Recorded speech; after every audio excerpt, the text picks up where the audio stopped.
Just my TikTok. Welcome back to Uncovered. Today, guys, we are going to talk about polling from home, which has become super, super popular lately, especially after everything that's happened with COVID and the years of lockdowns that we've had.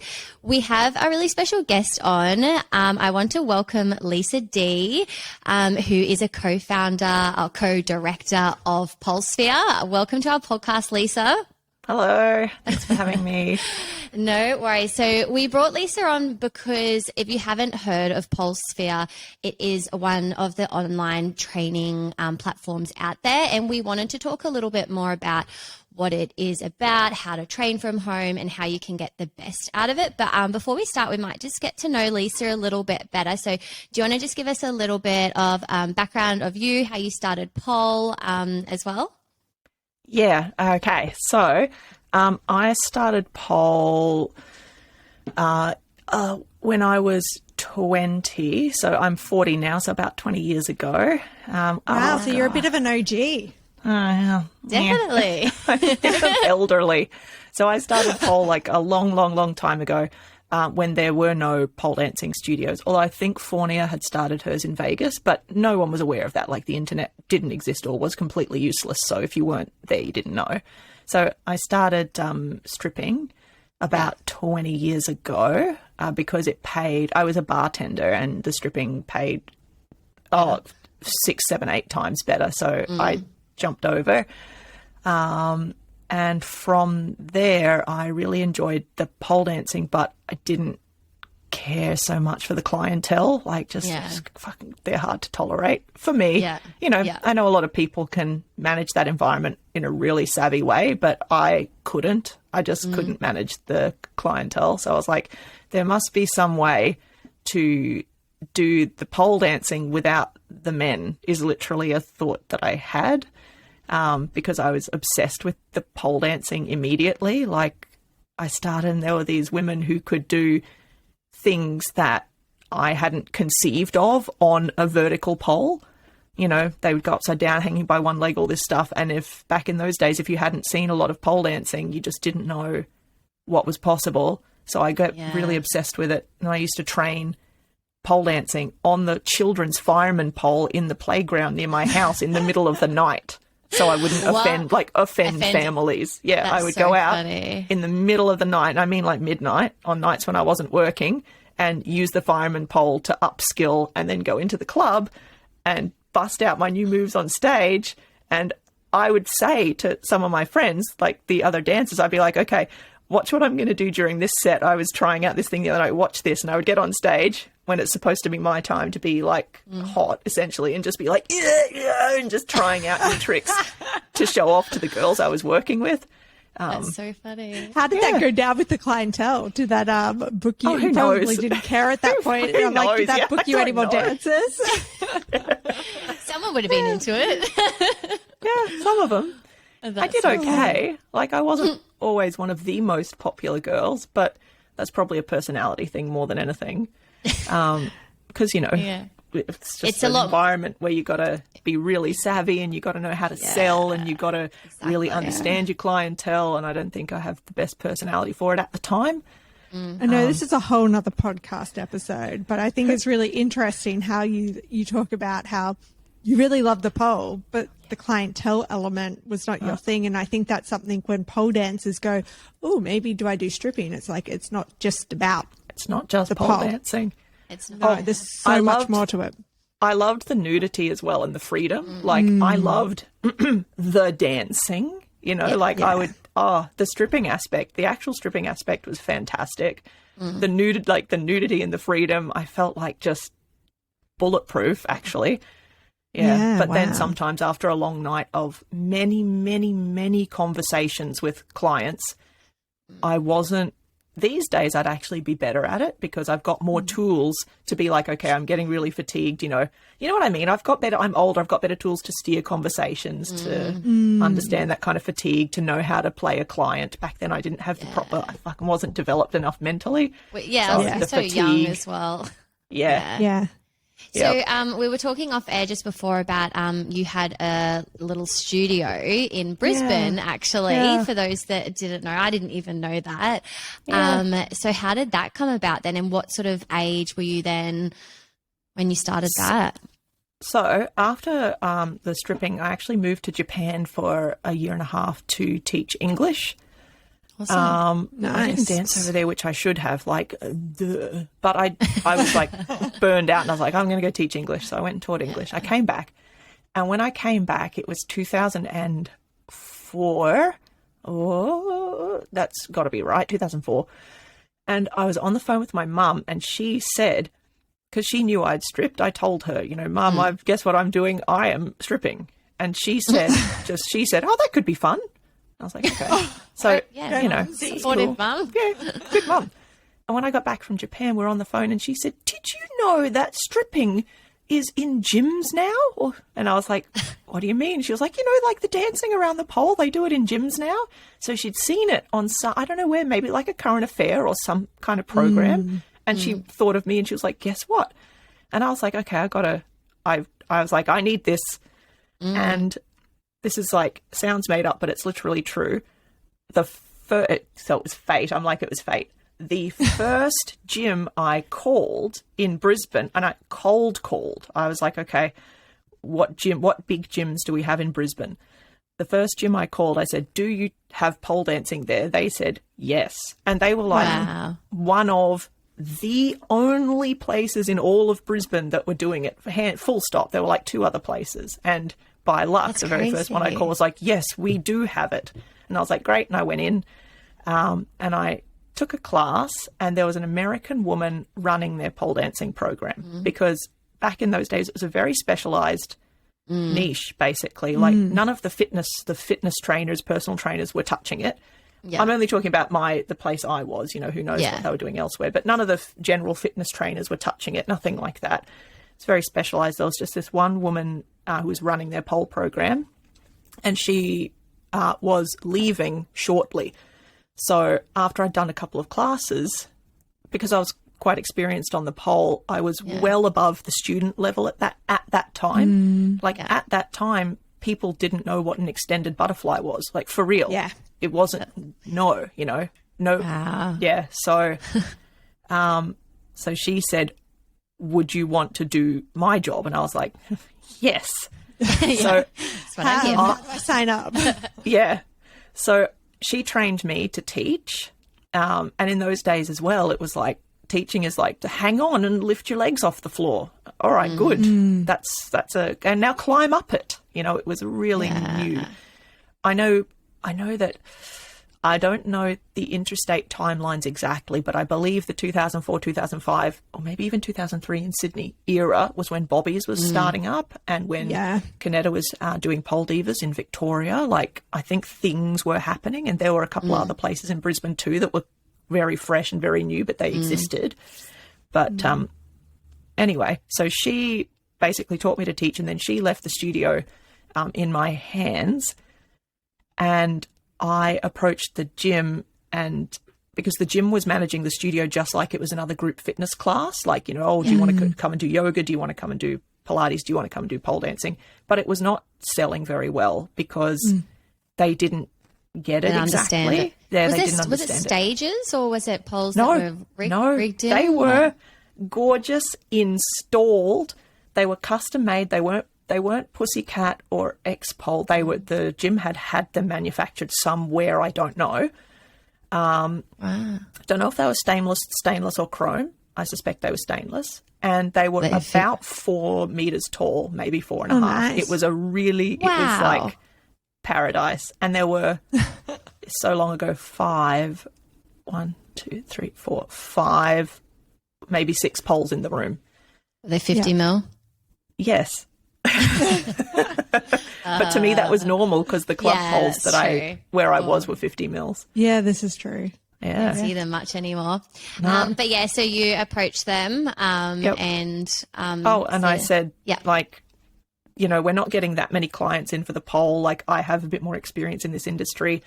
Can I take over the client list for the pole dancing? And I will branded as a business. I will get a website made that's separate to the gym website. That's just my studio was called Pole Time. So I'll get a website made. I'll take the client list and I'll manage the pole dancing aspect of this gym's operations. And they said, sounds great. And so it went, and that was it. I did get a website made. I took their client list. Whenever a client would call the gym and be like, I heard you had pole dancing, they would pass them on to me and be like, you need to speak to Lisa. But mostly I would get inquiries through my website.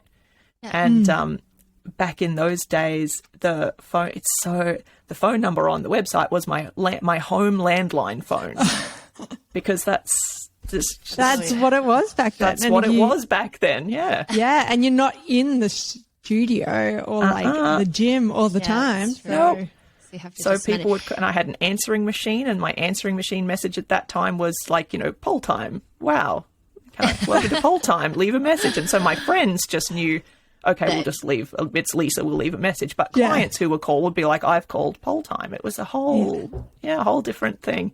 Wow. And I was there. I ran that place for 3.5 years, and then I moved to Melbourne to do a master's because pole dancing at that time was a part-time kind of thing. I was going to uni at the same time as I was running the studio, and I was questioning, what am I going to do with my future? What am I going to do with and I was like, okay, I want to. It was actually become a translator, German English. So I was studying German. I was like, okay, I think I want to become a translator. And the only translation masters was at Monash in Victoria. So I essentially the gym had another company take over the pole business. Yeah. And I moved to Melbourne. And here I am. And then I quit my master's because I hated it. And I was like, yes, I do want to be a pole dancer. Back to pole. And I was then a pole dancer. But I guess at the time too, like the prospects in the industry were so low, like the possibilities, like unless you're just going to own your own studio. But back then it was still would have been very slow.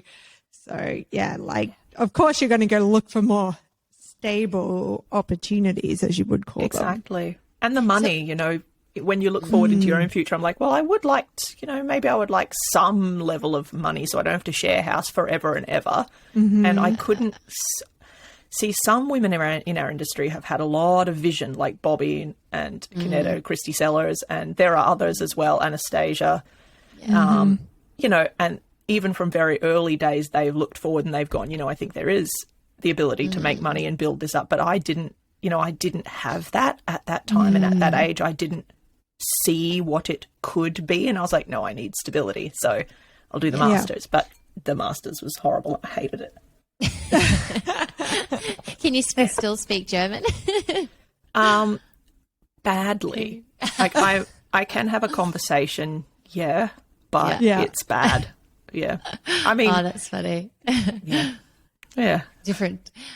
So you're in Melbourne. Obviously, you just joined up to a studio, and then how did you get to Polesphere, I guess, or to this present day? I know that's a lot of years in between. It's tonsy. It's like a decade. But I actually joined the Melbourne studio. So when I was in Brisbane, at the same time as I was running Pole Time, I was also training, taking classes at Nika Circus Academy on silks and trapeze.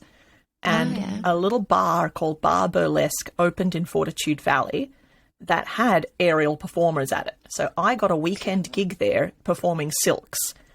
Nice. Oh, yeah, most weekends. It wasn't for long. That bar didn't end up being super successful, but I was there for something like a year, performing silks, sometimes trapeze, sometimes a duo hula hoop act with a friend of mine.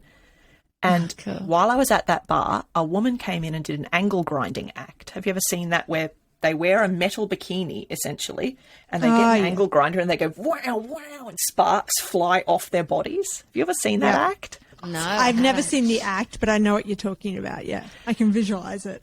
So this amazing woman came into Bar Burlesque where I was working on the silks, and she did her angle grinding act in this metal bikini to Rammstein, I think she was dancing to, or angle grinding to, and I was like, this is amazing. This does have a point. I moved to Melbourne not long after that, and I was researching what pole dancing school I should go to. Just and an image of that angle grinding woman popped up in Google Images, and it was like, Sparkarella, owner of Bottoms Up Pole and Burlesque. And I was like, she fucking owns a pole school. I didn't know. And so I just went, yeah. So a lot of like serendipity stuff has happened with me in pole. So I just went and there. You're still like, there, aren't you? Are you still at Bottoms yeah, Up? yeah. Oh, Yeah. I'm not. Currently, I'm on a brief hiatus. But yes, Bottoms Up is still my home studio. Oh, how sweet is that after all those years? That's so a good. decade plus. Like, so, and that's how I ended up there. And then Ali and Jane, who were the other co-directors of Polesphere. Jane was a long-term student at Bottoms Up, and, you know, many years have passed. She's a teacher now, and a really good one at that. And Ali was a teacher at Bottoms Up as well. So I knew both of them through Bottoms Up. It's really like a creative place. And Jane started Australian Pole Dancers magazine. Then Ali came on to Australian Pole Dancers magazine. And then Ali had an idea. Hey, I would like to start a pole dance tutorial website. And she approached me and said, is this an idea you'd be interested in getting in on? And I was like, yes. And then, you know, we put our heads together and here in Polesphere became born. Amazing. Yeah. What did they feel was missing? Like, I obviously know the timeline for when this sort of was like when it started, and I know what sort of existed at the time, but what did you guys feel was missing from the pole world, and why did you think Polesphere had a place, I guess? We thought that, so this is back in, we were developing it. We developed it for an entire year in 2017. So we're talking about the mid 2017 is when we started developing it, mid 2017, mid 2018. Yep. And at that time, we did a lot of poking around in other tutorial platforms and had a look at what people were offering. And we thought that the idea of progressive learning was really, at that time, just not present enough in online platforms. There were some online platforms that were doing some things a bit progressively, like this move leads to this move leads to this move, like you do in a class. But some of them, or many of them, even some of the biggest players were not. It's just like, here are many tricks and away you go. And because Ali and I had been pole instructors for so long by that point, it was so, and I'm a Pilates instructor as well, and Ali is a group fitness instructor, and it's so ingrained in you that you have to progress everything that you do. And I come from when I was a kid, I did a lot of gymnastics, and I did Taekwondo as well, and it's all, nothing happens without the step before it happening, you know. And so when we looked around in the other tutorial platforms, we were like, oh, it's just, how would you learn to pole dance if you were like, hey, I'm a beginner or I'm a low intermediate, I want to learn to pole dance? How are you going to do it if you can't understand what progresses from what? So we got a hang on, I haven't talked this much in like 6 months. Sorry. I know, we're used to it. Oh God. Help me. No. Take your time. Thanks. There was no way to build the website on a out of the box solution. You know, there are those LMS learning platforms that you can purchase and plug your content into. None of them had what we wanted, so we needed to get it custom coded. So we found a full-time coder who was also a pole dance studio manager and a pole instructor.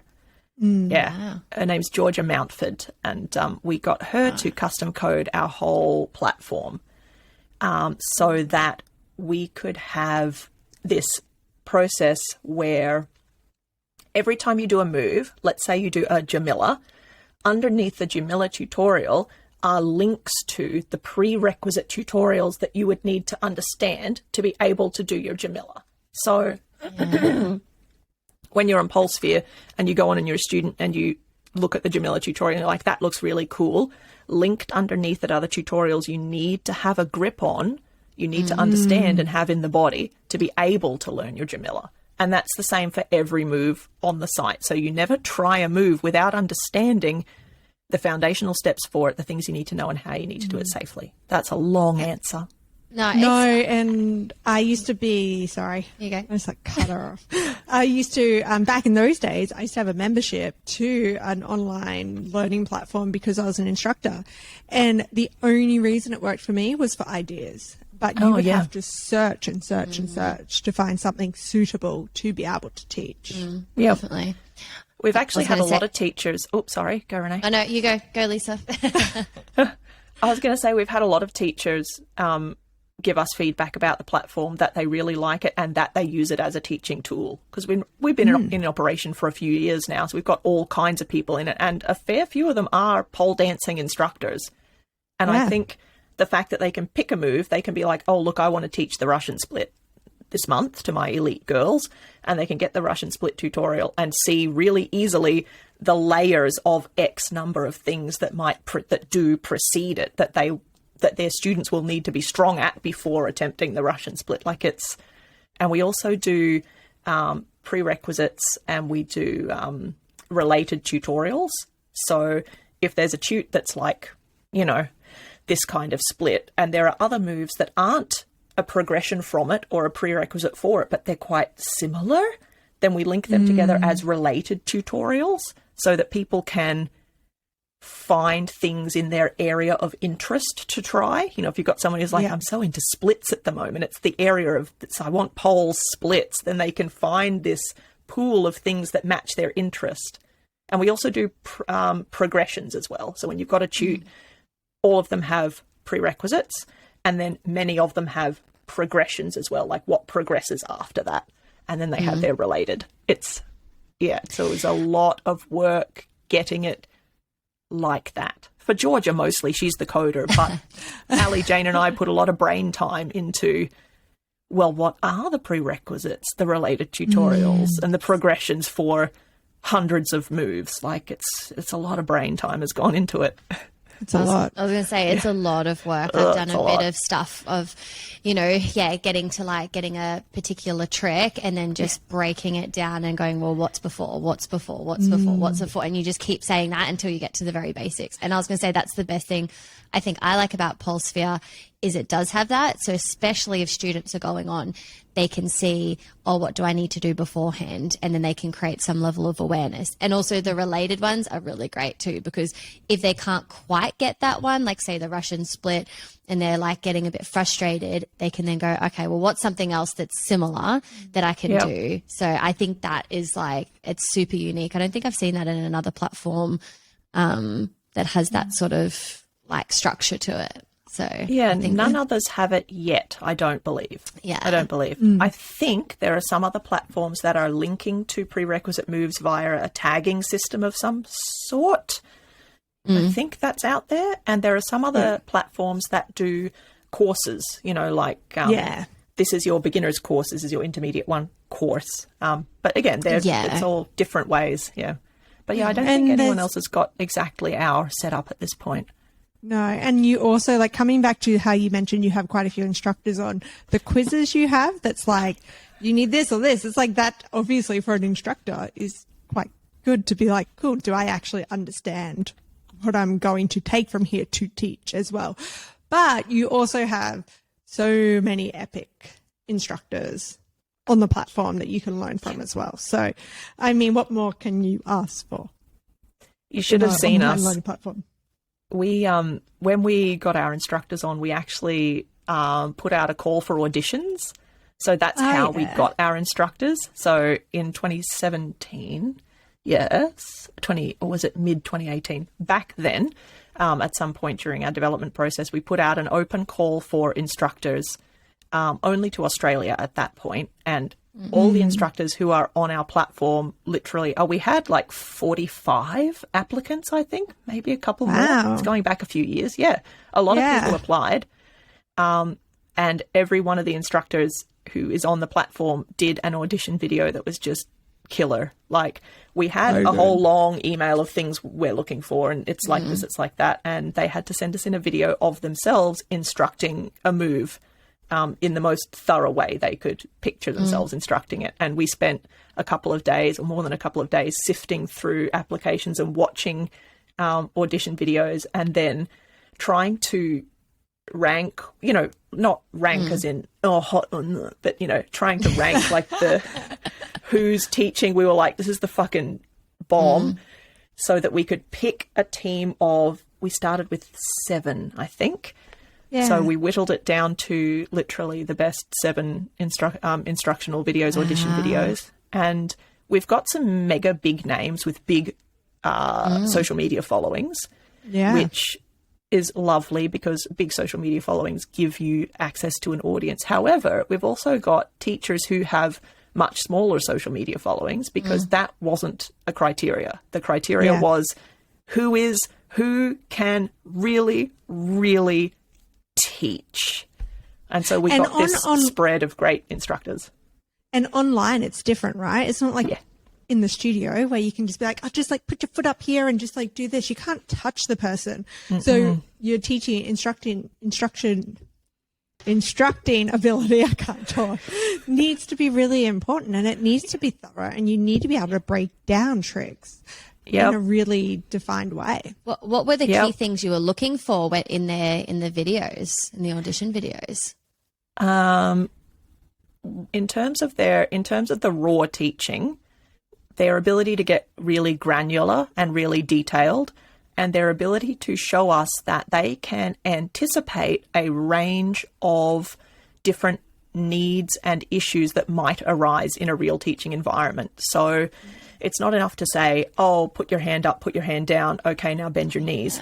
You also need to be able to say how much tension you're holding through that top arm, like, as in you're using your bicep to bend that top arm. How much tension are you holding through that top arm? How you'll know if your hand is actually a bit too high or a bit too low. Like what happens to you in the move if your hand does happen to be a bit too high or a bit too low? Like what is the directionality of the different parts of the body, the chest, the shoulder, the head, the hips, the thighs, like which muscles, we don't have to get super granular with anatomy, but which basic muscle groups are engaging, where do you have to squeeze and lift and pull and push? And the ability to anticipate, and this comes with teaching experience, the most common issues that you'll see, so it's like, let's say they're doing the Superman, and it's one thing just to teach the Superman all the way through, but then we needed to see the teachers be able to be like, and if your hips just keep on sliding down, are you tilting your hips enough? Like, check in with that. And if you find your body is on this angle like this, maybe that top hand is too high. Like, just check in on that and draw it down. And this, like, to really anticipate and understand the common difficulties the audience is going to have without having them there in the classroom with you. Yeah. And that's just understanding your customer, right? And as pole dancing instructors, if you are already an instructor, you should already understand your customer because you're working with them in person. But it's like, how can I connect with them through this lens, literally a lens? Lens. Yeah, like we've obviously all now had experience through COVID, but these are pre-COVID days. So teaching in that capacity, it was weird. Very normal. Yeah. It was weird. Yeah. And our first few filming sessions, like we would get teachers in and do our filming sessions, and we had to do a lot of back and forth about teaching to camera and that way of pulling a move apart so that you can anticipate the common things that are going to go wrong or the common challenges that students face and roll it kind of smoothly into your teaching so you can deliver it. So any student, regardless of which way they're fucking up the move, can understand how to make it work. Yeah. And why do you find students or like your students and your members, why do you find that they prefer, or why might they prefer to be polling from home? Oh, yeah. Some of them have no access to a studio. We've had a couple of students who live literally hours drive away from a studio. That's a thing, but they want to pole dance, and which I get. Like I don't have a home pole right now, but I'm actually moving houses quite soon and can get my pole up again. But when I've had my home pole up, I use it all the time, and I live quite close to a studio. But anyway, some of them, have no access to a studio. Some of them have plenty of access to a studio, but to do multiple in-studio classes a week can get a little bit expensive. And it can get a bit like time expensive as well, because you've got to pack your pole bag, you've got to get in your car, you've got to go to the studio, whereas it could be quicker to just whip out a 40-minute session on your home pole that happens to just be in the spare bedroom than maybe a 3-hour round trip, you know, if that's how long it's going to take you. So some of them have access to whenever you want as well. Like I guess with the classes, you have to like fit into the times that the classes are on. When you're at home, you could do it whatever time you want. Exactly. Yeah, totally. So it's like ability to get to a studio, time to be at the studio, money. So some people, they want to do 5 classes a week, but cannot afford 5 studio classes a week. But they can afford 2 studio classes a week and a $40 per month subscription to a platform. So some of them, it's a money thing. Some of them literally just prefer it. Like they just like to train to their own schedule, mostly by themselves, and they like self-directed learning. Those are our main reasons. Oh, and some of them, sorry, keep going. I was going to say, what I think is great is we've started to see people in competitions representing Polesphere. Yeah, we've had a couple of people do that. Oh, that is really cool to be like, you can actually still represent an online platform. You don't have to be a part of a studio to represent something. And I feel like that came out, like, it's so hard. I feel like COVID, that whole year is just like blank, but like, I feel like that's been there for a little while now, that people have started representing Polesphere, but we've started seeing more and more of it come out. Especially in Australia, and I'm speaking predominantly from Australia as well. But I know that some of our girls just don't know how to pole from home, and they want to complement their in-studio training. But it's like, I don't know what to do. So like having this type of a platform is obviously really helpful, because they're like, okay, when I am at home, I can do these things, or I can learn as well. So, and I actually think, the... can I say the majority of our students? Many of our students only pole from home, but many of our students are also using Polesphere to complement in-studio training. There's actually a lot of both. There's a big split there. It might be 50-50 or, you know, something like that. Cool. So a lot of our students go frequently to studio classes, like, you know, a lot of them multiple times per week, and they complement it with Polesphere. There's also an element of people, even if they have access to their studio and they go to their studio all the time, maybe they want to learn a specific style of dancing, like, let's say, lyrical pole. Maybe their studio doesn't offer specifically that, or their studio doesn't offer specifically, you know, whatever, this or that or this or that they can then find online without having to go to another studio. Yeah, there's all sorts of reasons. Yeah. Yeah, and I was going to say, I remember one of the best things about COVID, and because everybody went online, right? So we did. And there's one of our instructors who dances like an absolute, I'm going to use the word maniac, but her dancers, Marissa, her dancers are crazy. And we were like, yes, like, this is great. We actually have a video of Marissa now, and we could slow her down and learn how to dance like her, because you can't, otherwise you try to learn. It's like, oh my God, this is so full on, but at your own pace without having to worry about what other people think. Yeah, that's great. So you can really explore a different side. Yep. And you can sometimes feel less inhibited if you're doing it by yourself. Like if you can close a door in your spare room and that's your pole room, and you're really going to dance sexy, some people, even if they're in a super supportive space full of other people who are all having that same experience, it can still feel sometimes a bit inhibiting to really, really go ham. And when you're completely on your own, you know, you can put on the tutorial and go totally ham and feel great about it. Oh, and on your slowing down thing, all of our choreography tutes have a 0.8 speed run through. So we've got, you learn the choreography, and then we have a segment in all the choreo tutes that says, let's slow it down. And then this is the pre-recorded ones, the ones we do in the studio, not the workshops. The workshops are live. So there's a section that's let's slow it down. And following that is the same dance again, but we've slowed it down in Premiere Pro so that you can follow along. Yeah, I love it. Such a great idea, because I know that was a huge pain point when we were like doing stuff for COVID, and it's like for our students, and it's like trying to learn choreo off a thing could be challenging at times. So what do you like from your experience? obviously Polesphere has been around now for quite a few years. Like, what are your like top tips, or maybe we should start off with like, what do you think inhibits people training from home? And then we'll go into like the top tips on how to be successful. Inhibiting people, people, or like common pitfalls or difficulties. Yep. People have, I actually wrote a list of these, which I've forgotten all about now. So that's very helpful.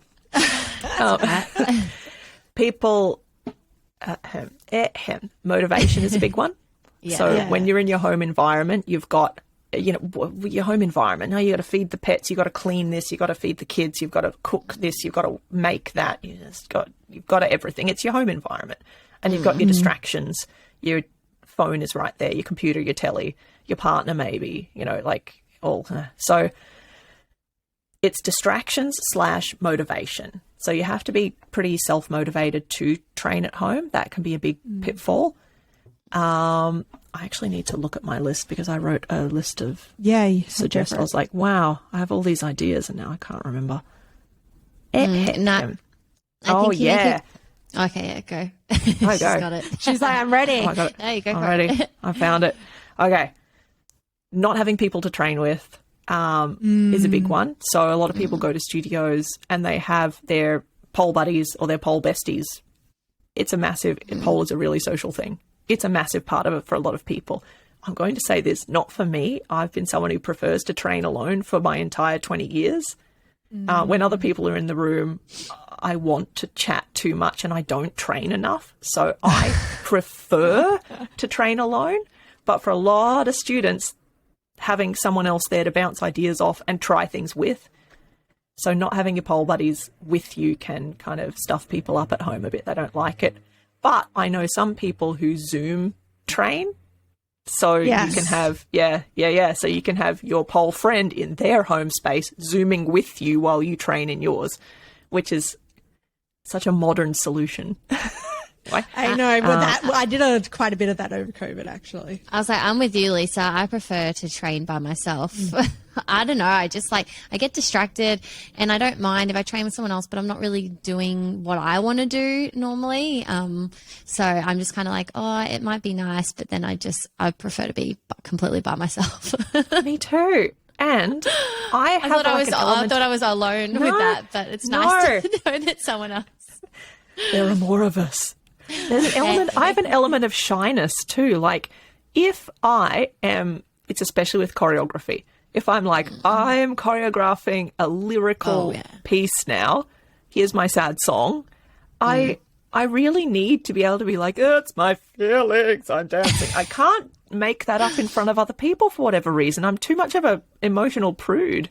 Yeah. That's one thing I can't do with other people is create choreo. Yeah. I need the space to just dance without judgment. And just explore things, experiment, film it, go like, I love it. And then 10 minutes later, I hate it. I'm going to change it. And just I like to make that decision for myself as well. And then and work through that process. And I want to feel super free to do my facials in the mirror too. Whatever face you've got going with your dance, I want to feel free to just do it all in the mirror without literally another person in their undies next to me being like, oh yeah, that looks all right. I'm like, oh, this is embarrassing. It's so embarrassing. God. Yeah. Yes.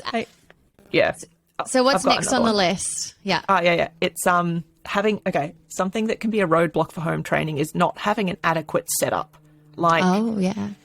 Some people are really lucky and they have a pole room, like let's say the spare room in the house or the garage is their pole studio room, and they have everything they want there. A lot of people have the pole in the living room or the kitchen or just wherever it can go in the house. My pole was in the living room, and it can be a real roadblock to training if your setup is inconvenient or not conducive to training. It's too cold, your stuff's not there.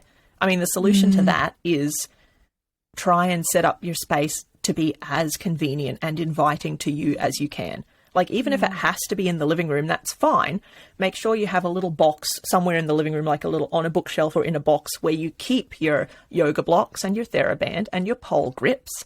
And let's say the little tripod that you set your camera up on, because I hate leaning my camera up against up against pleasers and yoga blocks. Like, I need a tripod.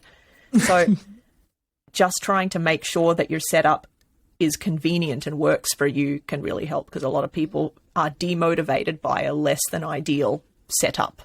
Yeah. Yeah, that's the thing. That's me when it's messy. I can't do, and I mean that from a work perspective, like shit needs to be like in its place. Yeah. Have you got like an anal retentive streak where it's like, get this looking schmick? Yeah, but then sometimes I feel like I use it as procrastination. Like to be like, I don't want to do work, so like I have to clean because the environment's not right. But yesterday I had a bad day and I came home. I'm like, oh babe, like you've done a great job. Like you've cooked, the kitchen's clean. He's like, I thought I'd make sure it was clean for when you came home. So he's obviously aware of my anal tendencies. So yeah, like I need a clean environment. I hate when it's messy. Just like, ugh. Anyway. Do you have any other roadblocks there that you can think of? Probably. Let's have a look. Oh yeah. Lack of clear schedule. When you train, like when you're training online, when you go to a studio, the class is at, let's say, 6 p.m. You have to turn up there on Tuesday at 6 p.m. or you miss the class. It's a solid deadline. We all know how to at least try to stick to deadlines. When you're training at home, theoretically, you could train in any parts of your spare time that you wanted, but you need a schedule and you need to stick to it, otherwise the training doesn't happen. So a lack of clear schedule can be a really serious roadblock for home training. It's a good idea to tell, if you live alone, just set yourself a schedule. Tuesday nights and Thursday nights is my pole nights. And if you live with people, family or roommates, it's a good idea to actually express like, Tuesday nights from 6 till 8 is my pole time. So, you know, don't invite, I'm not going to go to the movies with you then. That's not going to be my night to cook dinner at that time. That's not going to be my night that I watch the kids. You know, that's my pole time. So a lack of a clear schedule, especially in that home context, can be a big roadblock, because sometimes too, people you live with don't necessarily, like, if there's a pole in the house, they see that maybe you could pole dance at any time. You know, they don't take your scheduling seriously. So you really have to draw the boundary and be like, no, Tuesday 6 to 8 is the time for pole. That's it's a big one. And then actually, when we get member feedback, sorry, keep going. No, continue. I was going. When we get member feedback, they say that, because we ask them in some feedback surveys we send out, like, what are the difficulties? We actually get that. Finding time to train and scheduling training is a big one that comes back as a difficulty for at-home training.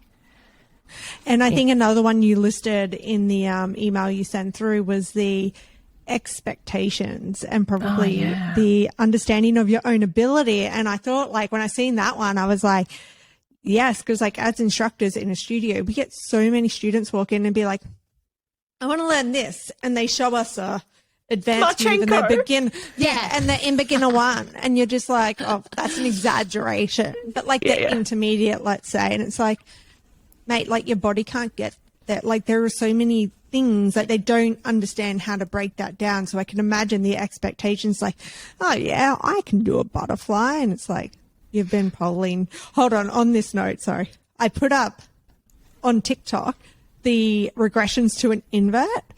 And we always, whenever I use something on TikTok about an invert, I always get comments. It's like, you don't need to do those. I'm like, you don't need to do them. You don't need to do them, but do you want to injure yourself and not be able to pole? Sorry, I got quite feisty. I just like, but I think this just shows the expectations on how people perceive pole dancing to be, and then the realities. And yes, while maybe an invert is taught to some people in their first class, is it the right place for it to be is a different question to generally, but it depends on the person too and what their skill level is. But I think when you're trying to assess your own skill level, it's actually really challenging to do that. And there's been so many times that, how many times have we looked at videos and gone, oh yeah, like that doesn't look too hard. And then you're like, oh, okay. Then that's why us as instructors are now really understand the prerequisite sort of situation. And what I need to be able to do to be able to achieve. But I do that. I do that all the time as well. I look at a video and I know what my skill set is. I know what my body's capable of. And I look at a video and I really think, I'm not just like, oh, totally. But I'm like, oh, yeah. I think I've got the hamstring flexibility for that. You know, I reckon I can, whatever it is. Oh, I think my hammies could do that. I think I could make that reach from there. Yeah. And then I get on the pole and I'm like, not even close. And this is after 20 years of pole. I think a lot of us do that. And I think too, when you're in a classroom environment, let's say you're an intermediate level student and your class is learning inside leg hangs.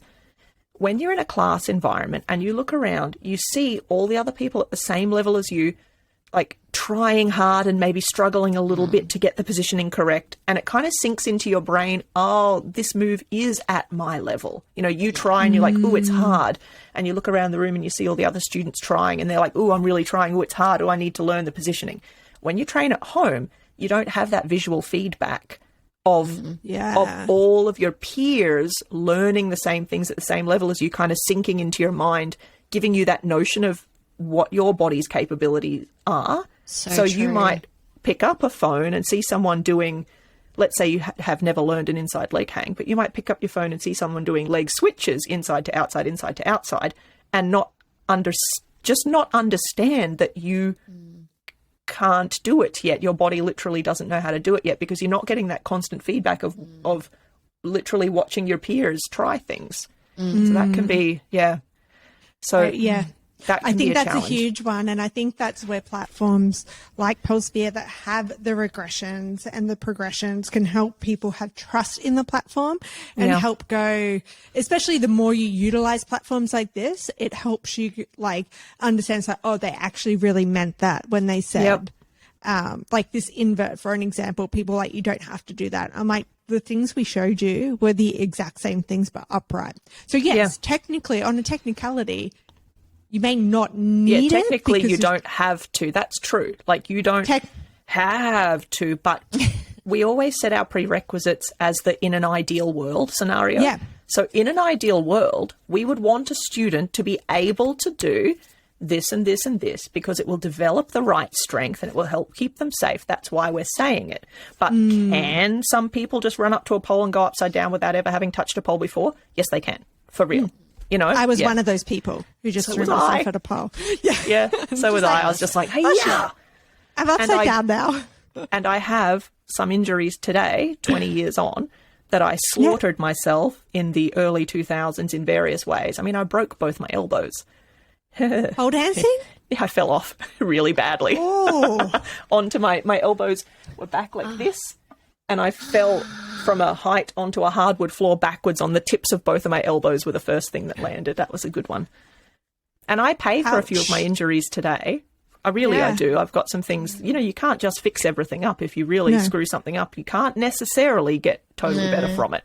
So from back in those wild days of pole, I pay for it today a little bit. And I wish I had some access to progressive learning. Yeah. I know our experience tells us this, so that it's like now teaching the, I'm going to say the young ones of the pole world today, like the newbies, are being like, just slow down. We want you to be here for 20 years because it's amazing. We want you to be able to use your elbow 20 years from now. Your elbows are important for pole. So I guess, like, what would your top 3 tips then be for like people? I don't know, 3 tips, give me however many, but like, what are your top tips from polling successfully from home? Or what have you seen work for your members? Yeah, a space you can use. Like, that's a really, really basic one, but a space you can use. No ceiling. No, if you got a low ceiling, you can't put your pole near a ceiling fan, for example. And it seems so obvious, but, you know, we see this kind of stuff. So, you know, you can't have your pole near a ceiling fan. You can't have your pole so close to a window that if you fling your leg out wrong, you're going to send your foot through the window and sever your Achilles tendon. Like, the space has to be temperature appropriate. You can't freeze, you can't burn to death in it, you can't kick the window, you can't kick the ceiling fan. So a space you can use. And that includes even convenience, so that when you're like, time to do some pole, your yoga blocks, your TheraBands, I said before, your tripod, your pole grips, your shoes, they're all within a convenient reach. You don't have to go to 10 different parts of the house to pick up this and that. So usable environment that you like being in. That's a big one. Accountability. A top tip for training at home is search for some way to have accountability for your training. I'm just going to say Polesphere is great for this because in our private members lounge, we literally have a weekly flexibility accountability group where our members, where our staff. We have a staff. We've grown enough to have a staff member now. So I'm like, our staff, Yay. after 3 years of doing everything ourselves. So our staff, I love it. I love it. From like a boss lady thing, I'm like, yes, this is great. Right? I was having a conversation with Dan Rosen about assistants the other day, and I'm like, it's on my vision board, an assistant. Yeah. Does he have one? Love it. I think he's just hired like an admin assistant. Yeah. He needs one. He's prolific. Like, he produces so much content. I'm like, the man needs that. You would want an assistant. Yeah. I'm like, you inspire me, man. I don't know how you do it, but anyway. He's prolific. He's also very, very funny. I'm sure we all know he's a fucking hilarious person. I know. Yeah. Hilarious. Yeah, we did a podcast with him recently about, we ended up calling it internet fuckery. And it was like, we just got into the depths of the internet. And it was quite interesting. Anyway, yeah, would have been. That's one for everybody if you haven't listened yet. Internet fuckery, 2 parts. It's great. Yeah, I'm going to go listen to it. I'll listen to it. I love his talking. Yeah, it was like Daily D. Yeah, so good. Yeah, so good. So good. Anyway, back onto we digress. Oh yeah, back onto accountability. Accountability, yes. Yeah. So we do accountability challenges with Polesphere. So when students are on board and they're in the private members lounge, they get checked in on, like, how are you going with this? How are you going with that? Tell us about your goals. What date do you want to have that done by? Like, how are you going this week? So someone to help keep you on track with your training. It doesn't have to be an online platform like Polesphere. It can be a pole buddy, or it can be someone you live with. Like, even if they don't know anything about pole, you can be like, you can tell them, you know, babe, I want to train for 2 hours this week. Like, help me help myself. Like, if I haven't trained by Tuesday night, just ask me, hey, weren't you going to train like last night? Why don't you're going to train? So accountability is really important for home training. Yeah. And I said organize your training. Oh, yeah. A really big one for home training, and this is feedback that we had a lot in the early days, is I just don't know what to do when I get near the pole. So I'm like, I'm going to train, and then I go to the pole, and then I forget everything I know, and I'm like, what am I going to do now? Like, ugh. So have a plan for your training. Either write down 4 moves that you want to do, go on the platform, give yourself 15 minutes to go on the platform and find 3 tutorials that you want to do.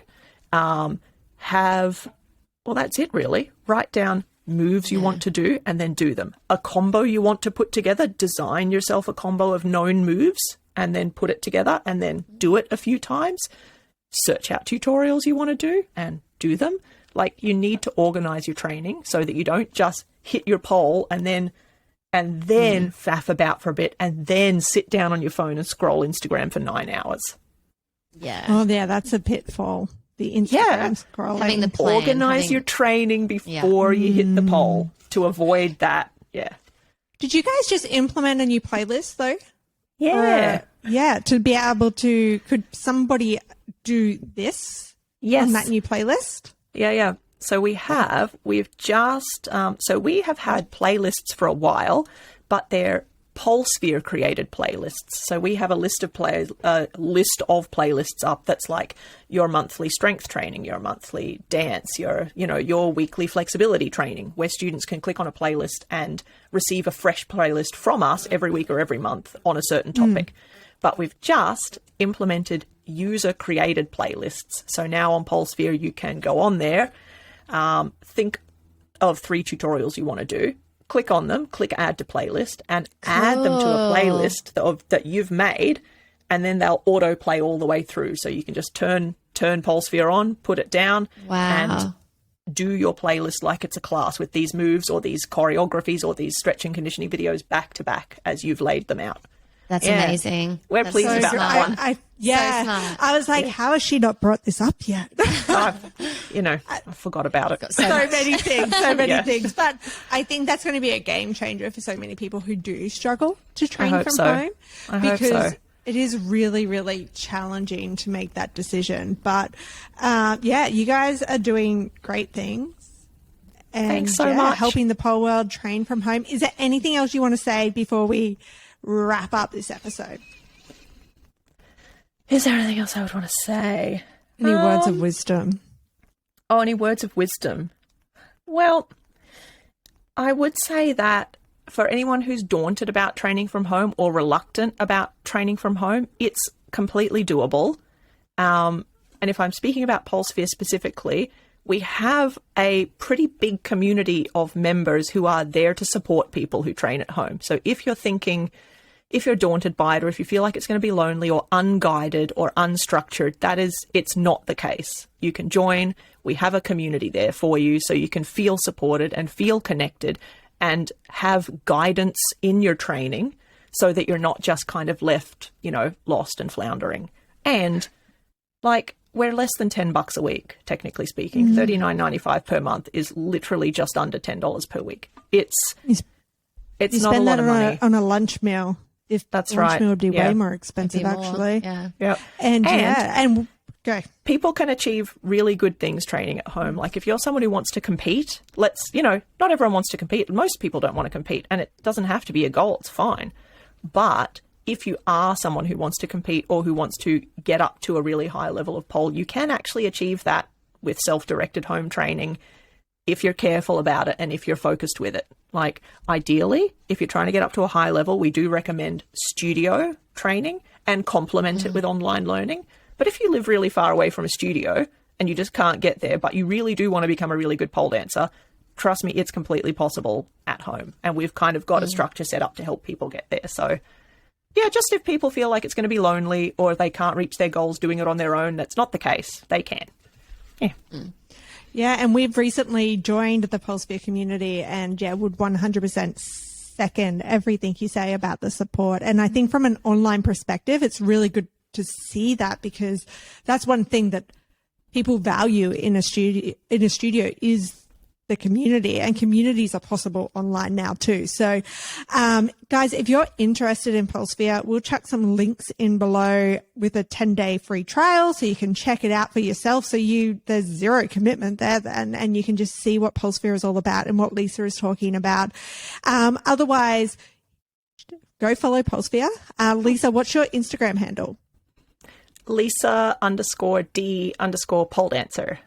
So also go check out Lisa as well. Obviously a little bit of an OG in the Australian pole world. I'm sorry, I'm labeling you that. I've just slapped that on there. But thank you for joining us today to uncover all things polling from home. I think this episode has been really, really helpful and insightful for people who are maybe thinking about it. I know a lot of the conversations I have with people on TikTok is that they struggle because of locations of studios and wanting to pole safely. And I think you guys are doing a really good job in that direction. So thank you so much for your time today. Oh, thanks so much for having me.